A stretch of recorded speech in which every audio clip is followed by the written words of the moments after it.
Canning in glass jars, using heat sterilization for long-term preservation without plastic.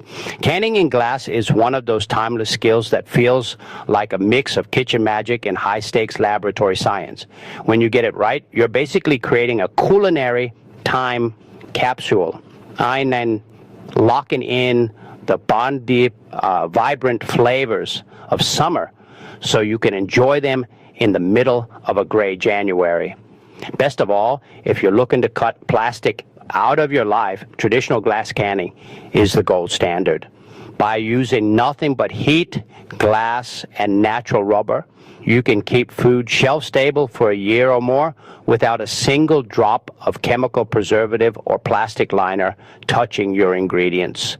Let's dive into how this works and how you can master it at home. Why we do this, the science of safe. To understand canning, you have to realize that we are basically fighting a tiny war against microorganisms. The moment a fruit or vegetable is harvested, enzymes begin to break it down, and bacteria, yeasts, and molds start looking for a way in. Our biggest enemy in the canning world is Clostridium botulinum. This particular bacterium is a bit of a super villain because it loves the very environment we create inside a jar, one that is wet and completely devoid of oxygen. While boiling water kills most things, botulism spores are tough. They can survive 100 degrees Celsius without breaking a sweat. The secret to winning this fight is pH balance. If your food is naturally acidic, like most fruits, the acid itself acts as a shield that prevents those spores from waking up. If your food is low acid, like beans or meat, you can't rely on the food's chemistry. You have to use sheer heat and pressure to annihilate the spores. This is why we have two very different methods of canning. Getting your gear together, the plastic-free way. If your goal is to stay plastic-free, you need to be intentional about your equipment. Most standard metal canning lids actually have a very thin BPA or polyester coating on the underside to prevent the food from reacting with the metal. To go truly old school and plastic-free, I recommend looking into Weck jars. Weck jars are a beautiful German design that uses a glass lid, a natural rubber gasket, and stainless steel tension clips. There is zero plastic involved, and the seals are incredibly reliable. If you use standard mason jars, just be aware of that lid lining, though the contact with food is usually minimal. Your essential toolkit, method 1, the water bath for the fruit lovers. Water bath canning is the perfect entry point. It's simple, requires less specialized equipment, and is used for things like jams, pickles, and most fruits. Since these foods are acidic, a pH below about 4.6, we only need to get them to the boiling point of water to make them safe. How to do it? Once your fruit or jam is prepared according to a tested recipe, it's time to fill. Pay close attention to headspace, the gap between the food and the top of the jar. For most jams, it's about 1 to 4 to 1 to 2 inch. After filling, run your spatula around the inside to release any trapped air bubbles. Before you put the lid on, wipe the rim of the glass with a damp, lint-free cloth. Even a tiny speck of strawberry jam on that rim can prevent a vacuum seal from forming. Once the rim is spotless, put your gasket and lid on and secure them. Now submerge them in your pot of boiling water. Make sure there's at least an inch of water over the tops of the jars. Set your timer once the water comes back to a full boil. When the time is up, lift the jars out carefully and set them on a towel to cool. Now comes the hard part.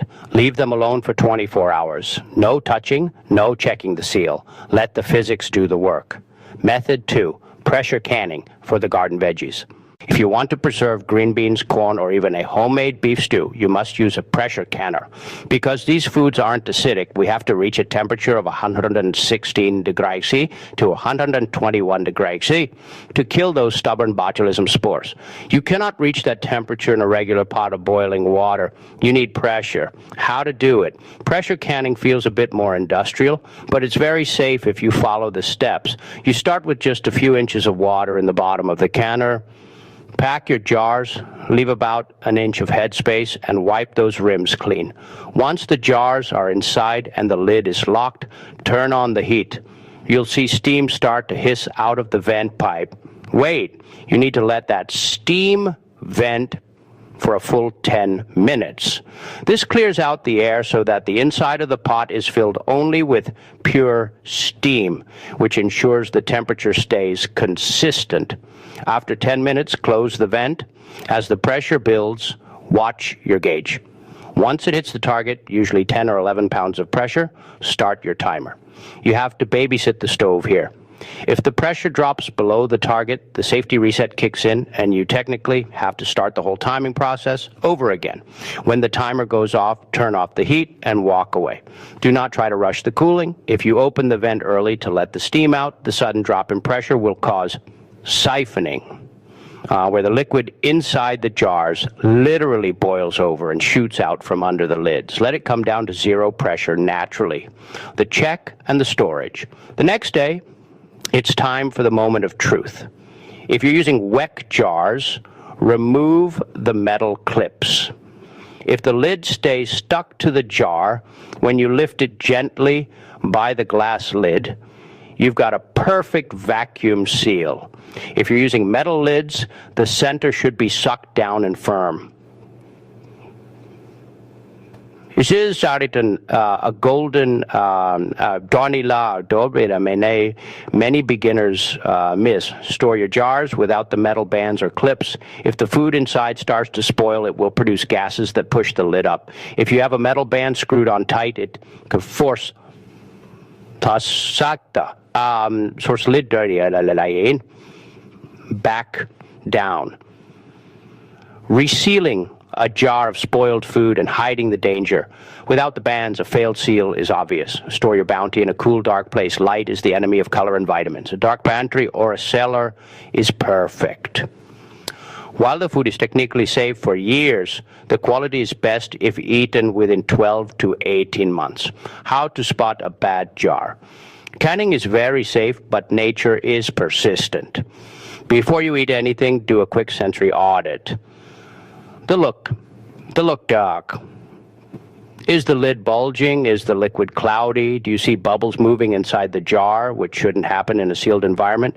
If so, toss it. The sound. You should hear a distinct whoosh of air entering the jar when you break the seal. No pop, no eat. The smell. This is the most obvious one. It should smell exactly like the food you put in there. Any funky, sour, or fermented smells are a red flag. If you ever suspect botulism, even if the food looks okay but the seal was weak, don't just throw it in the trash where a pet might get it. Boil the jar and its contents for 30 minutes to neutralize the toxins before disposing of it. Final thoughts. Canning is one of the most fulfilling ways to connect with your food. There is a deep sense of security and pride in looking at a pantry shelf filled with glass jars of vibrant peaches, crisp pickles, and hearty soups, all preserved by your own hands without a scrap of plastic in sight. It takes a little patience and a bit of respect for the rules of science, but the reward is the literal taste of sunshine in the dead of winter.